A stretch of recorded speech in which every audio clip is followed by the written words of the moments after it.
Okay, Khan Shalom Akim, Khan Halalim La Yahal Bashim Yahushai, Bashim Rakha Kodash, and double honors to the greatness and apostles, Thad Yahushai for the strength in order to make this video, and Yaratazar, they are also edified by the video as well. Which, by the way, edified also means to build up. You know, I say this, every now and then, from video to video, so that I can also remind myself of what it means as well, because sometimes I may get confused with what edify means and what exhort means, which exhort means encourage, edify means to build up. So yeah, Yaratazar, we'll get into the video, and of course for the new brothers as well, Kal Halalim La is ancient Hebrew, meaning all praises to. Kal means all, Halalim, praises, and then La, to. Halal is the singular form of Halalim, because when you either add a yam or a wath, which is W-A-T-H, is typically plural, depending on the word. So, Kal Halalim La, meaning all praises to you, and then Yahweh, Bahashem Yahushai. Yahweh is the name of the Most High, whom the world ignorantly calls God. Yahushai is the name of the Messiah, who will save Israel. Of course, first of all, starting off with the elect, 144,000 and the one-third, mentioned in Zechariah 13 and 9. And Yahushua means he delivers. Yahweh means he exists, he is, or he is to be. So when we say Bahashim Racha Kodash, we're saying Bahashim, we're saying in the name. So Ba means in, Ha means the, Sham means name. So of the Holy Spirit, which is what Racha means spirit, and Kodash means holy. So anyways, going back to the point is as I named it, she that is mine enemy, man. Because in this society, Eve has been put on a certain high pedestal. Her being able to earn money as well has multiplied that too. When you go into the first, second, third wave of feminism that happened, I think it was actually around the 1950s and 60s and then 70s as well, if I recall correctly. I may even make a video in the future based upon those first waves of feminism and how it's impacted the psychology of the so-called black women, the Israelite women. But of course, more specifically, the so-called black women, it's really the Southern Kingdom in today's society. So Yaratazar, that in itself could be a video a day, at a later date. But for now, though, we're going to focus on this, she that is mine enemy, man. Because at the end of the day, she is our enemy also. The reason why we say this, because of the fact that they've been put on a higher pedestal that gives them power. But of course, there is wickedness. The wickedness of a woman is nothing to be compared to, that of a man. But yeah, really, what's that precept? Let me try to get that precept as a woman. Have I found one man? Yaratazar can find it though.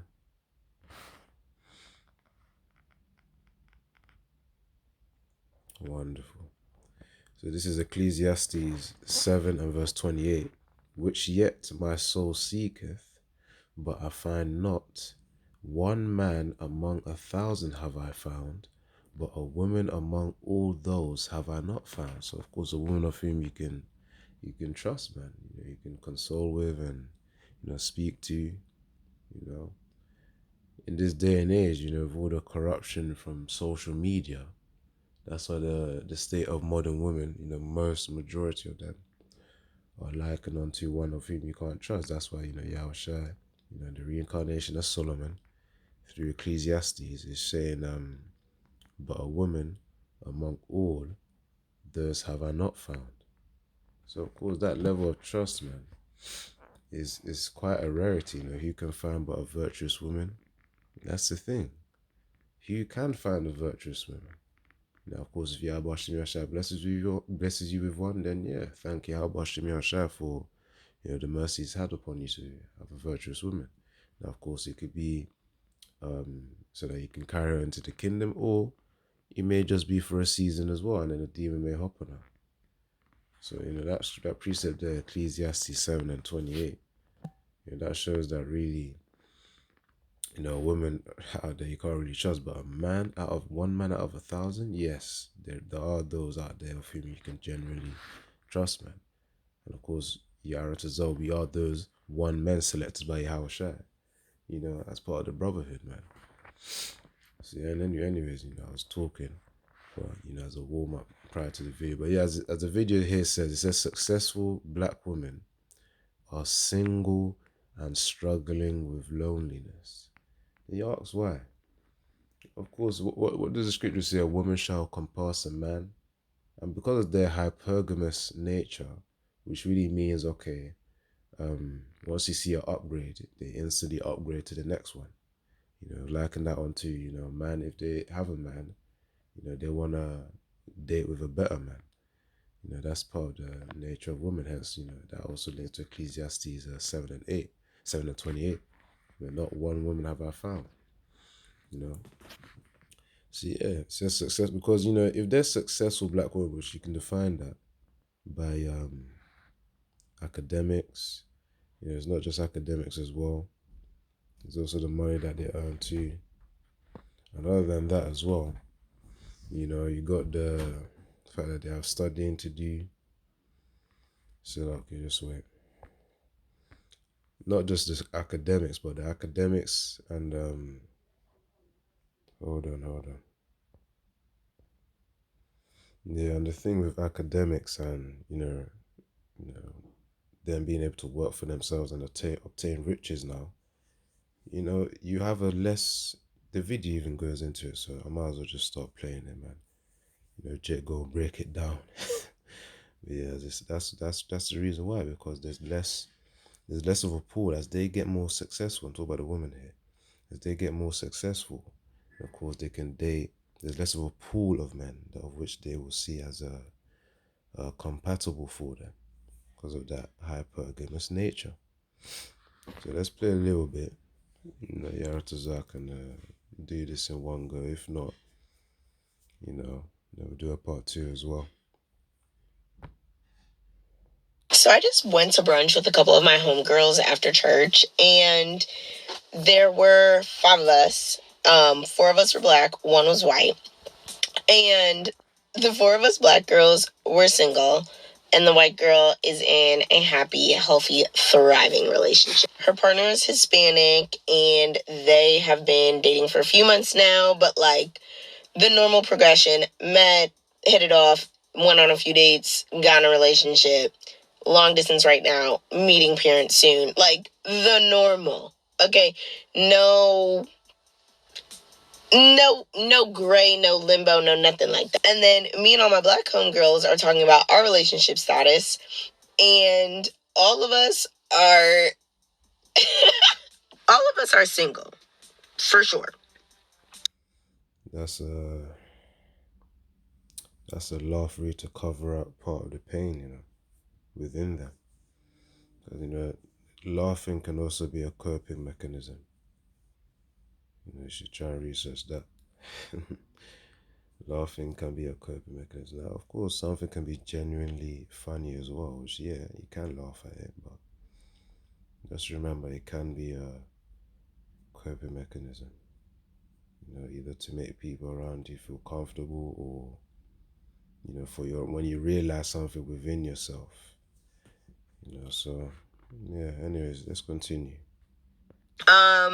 All of us are like actively dating, some more active than others.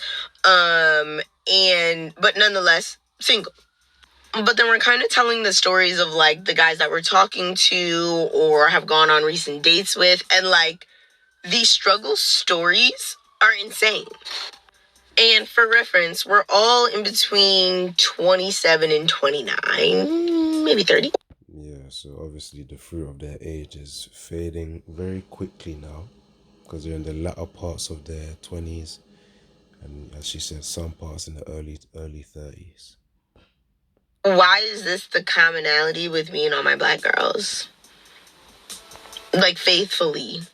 Not just this group of black girls, but like so many.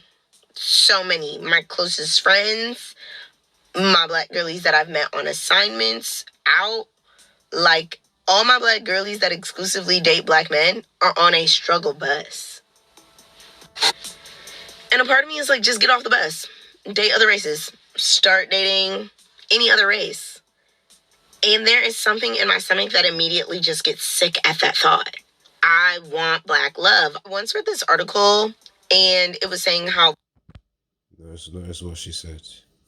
It's really, she just wants an Israelite man. You know, that goes into the scripture that an eye shall desire thy husband. Let me even, before I get that, hold on. And there is something in my stomach that immediately just gets sick at that thought. I want black love. I once read this article and it was saying how black women need to start dating men are on a struggle bus. And a part of me is like, just get off the bus. Date other races. Start dating any other race.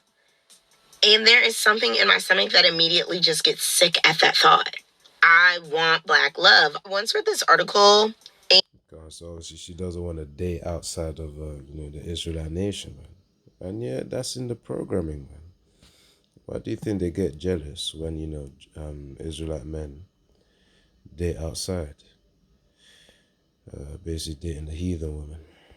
No, let's see.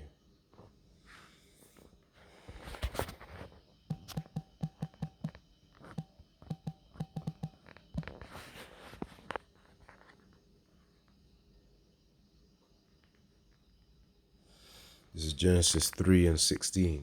Unto the woman he said, I will greatly multiply thy sorrow, and thy conception in sorrow.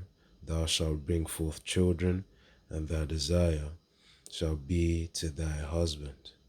Keep her right there, and he shall rule over thee. So, of course, these women, Eve has that innate nature to seek for, a husband to rule over her. The desire is to have one as well. And that's of the Israelite nation. And it was saying how black women need to start dating outside of their race because it's not working. Like, it broke down all these statistics and all these things. And I did a poll on my Instagram story. Like, would you rather date down or date down within your race? So date down with a black man. So, let go of some of your non-negotiables, a man that makes less than you, a man that, like, whatever your non-negotiables are, date down from those, or date white. And a majority of black women said they would rather date down. Firstly, why is white the only other race? Your friend is dating a Latino guy, right? Well, one reason why is because obviously Esau and Israel are really the main characters, man. And Israel is not just the so-called the so-called black man. It's also the Latinos and the Native American Indians as well. So of course those are the main characters, man. Israel and so-called Esau Edom, but he's on the left-hand side. That's the thing. But Esau Edom is also a heathen, man, so he ain't got no soul. And of course Eve knows this too. You can date a Latino. Now remember, they could also be a tear as well, hence why certain Israelite women get with certain Edomite men. They could be tears, or they could generally just, love the enemy. No guy. You can date an Arab guy. You can date a Persian guy. There's all different types of guys you can date. And here's the thing that I don't like about this discourse, and I don't like when women use black men as their crutch. Oh my God, I am single because of black men. Like you said, you've been contemplating dating outside your race. Do it. Let's see who the problem is. Because black men get married a higher percentage than black women. If black women were doing successful in relationships and they were doing all these things, and then black men, the numbers were showing that black men were terrible in relationships, they weren't getting married, they were just habitually single, that would make sense. Black men being the problem would make sense. But you guys are the ones that are doing bad in relationships. And I believe that a lot of these black women don't want to date outside their race, not because they want black love, because all they do is bash black men. That's what a lot of them do, bash black men. They don't want to date outside their... Yeah, that's because of jealousy. That's the jealousy coming within them. That's why they keep bashing so-called black men, Israelite men. race, because if they fail, then what? You date a white guy, you date a Latino guy, you date a Mexican guy, and you fail. Then who are you going to blame? You might actually have to look in the mirror. Yes, it's the lack of accountability, man. It's the lack of accountability. Hold on, should be this.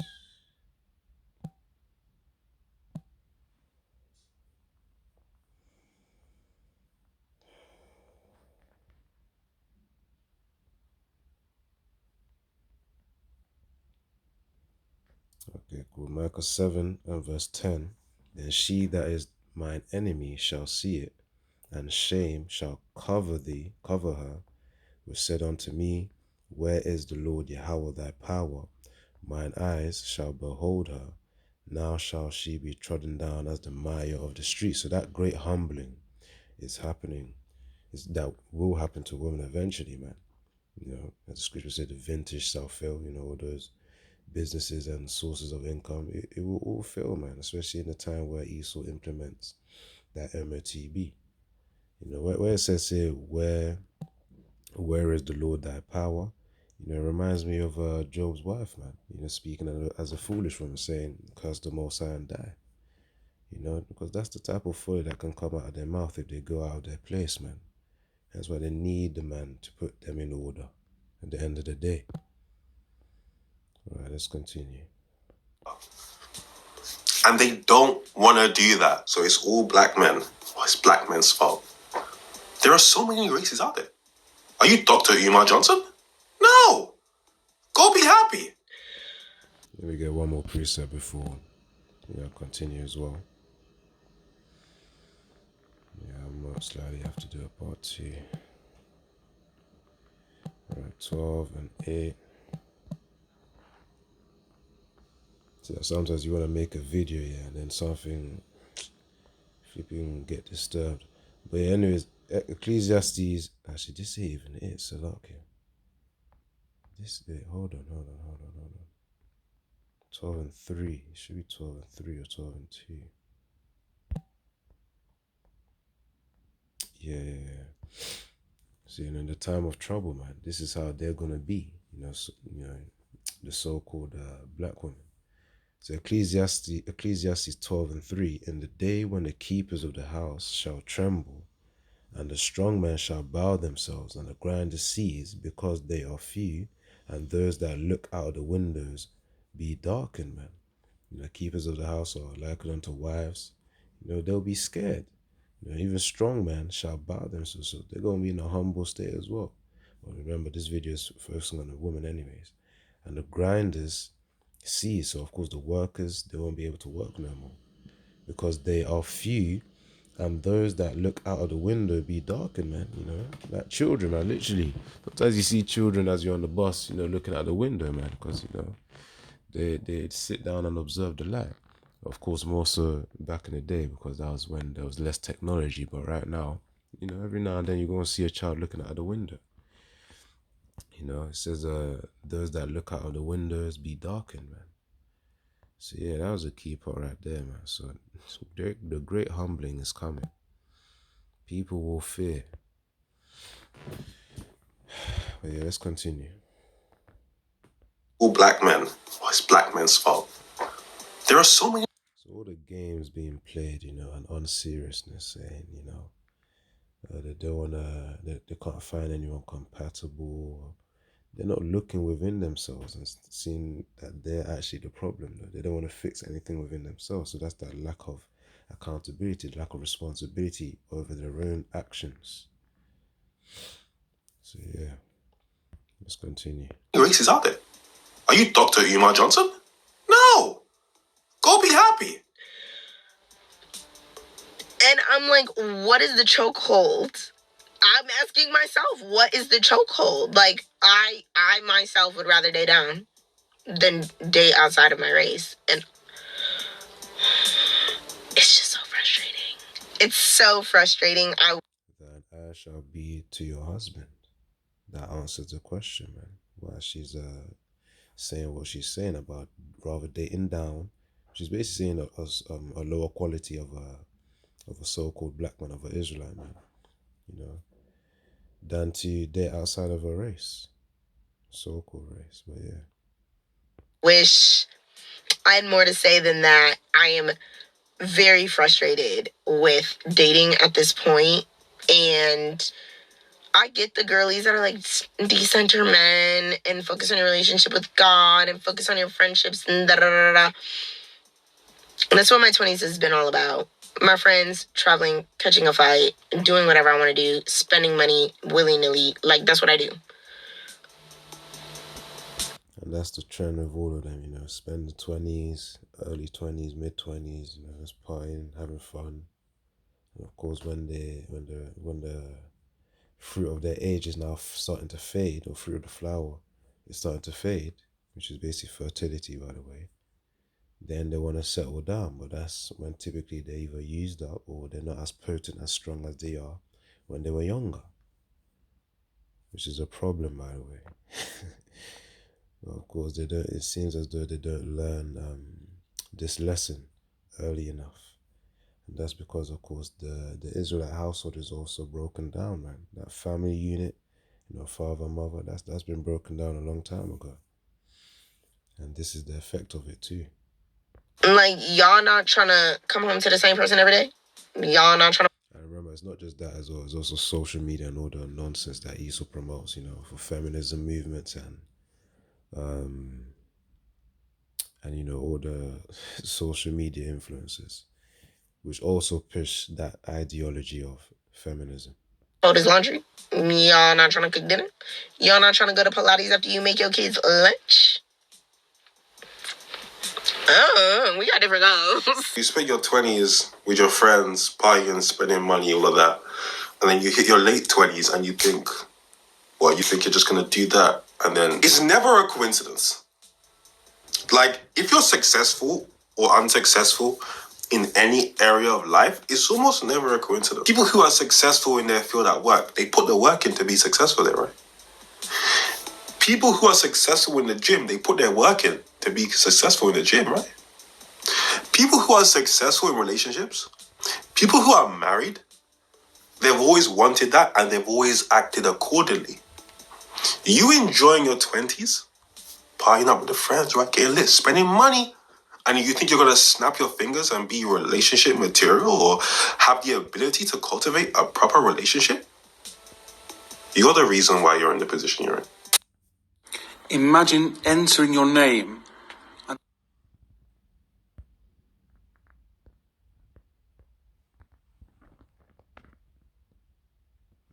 Spending money, and you think you're gonna snap your fingers and be relationship material or have the ability to cultivate a proper relationship? You're the reason why you're in the position you're in.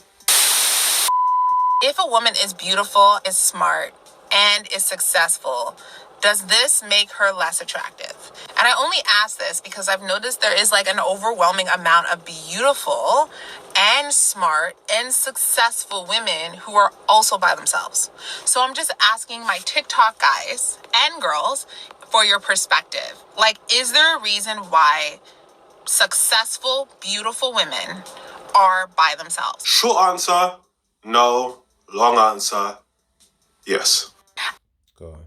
So the reason why I said short answer no, because, you know, the question was whether successful women makes them less attractive.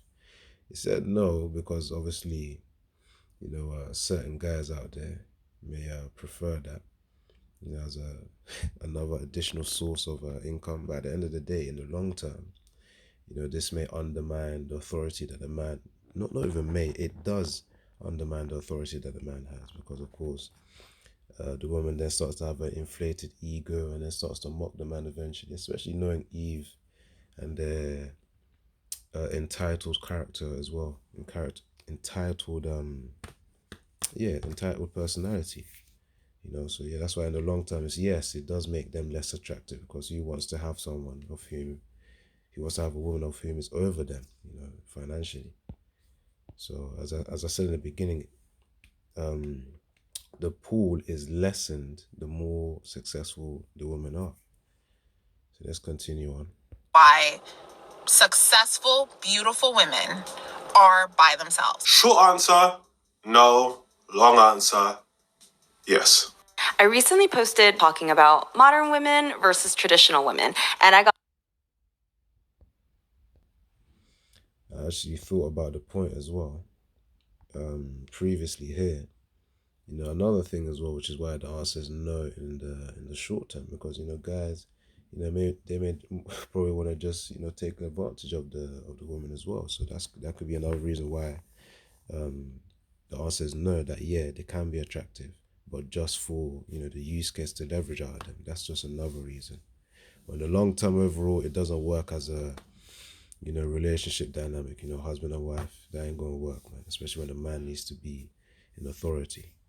Are by themselves. men talking about how By themselves. Short answer, no. Long answer, yes.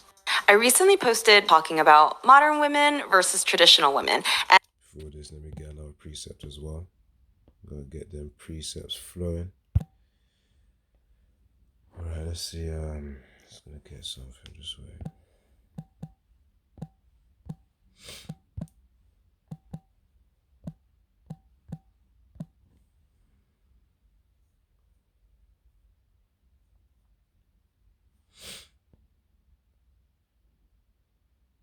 This is Isaiah 32 and verse 2. And a man shall be as a hiding place from the wind, and a covert from the tempest, as rivers of water in a dry place, as the shadow of a great rock in a weary land. So of course that's the way a man is going to be like in these times, in the time of Jacob's trouble. As a hiding place from the wind of destruction. When the famines comes. Talk about really, it's not just any other man. Read a man of Yahweh Hashem Yahushua. He'll be as a hiding place from the wind. That's where the women will then flock to. So of course, all these times, where they have their freedoms right now, when that chaos kicks in, the true feminine and submissive nature will also kick in as well. That's when the humbling begins. So that's when meeting a man of Yahweh Hashem Yahushua will be critical for them. Critical. Which means just important. Now let's get into covert from the tempest. The real word for covert, because that's the metaphor used to describe a man of Yahweh Hashem Yahushua. Yeah, covert literally just means covering, shelter, hiding place, secrecy. And the root word it says here. Strong's H, 5643. Seither. Seither. Yes, it says Seither, which means a covering, shelter, hiding place, secrecy. So it's a covering. Covert from the tempest. Let's see what tempest means as well. Strong's H, 2230. Zerem. Zerem. So Zerem, which means rain shower, thunderstorm, flood of rain, downpour. These are metaphors of destruction, man, to come. They're going to need a man in that time. Let's read the point of that precept right there, man. Isaiah 32, verse 2. A man, which is a man of Yahweh Hashem Yahushua, shall be as a hiding place from the wind, and a covert, a covering from the tempest. So all these forms of destruction. As rivers of water in a dry place, at the shadow of a great rock in a weary land. So of course the need will be there. The need will be there. Yaratazar, I need to do a part 2 on this as well. So, Shalom, Yabashim, Shabrakafar, and Yaratazar. I'm going to move on to the next one as well.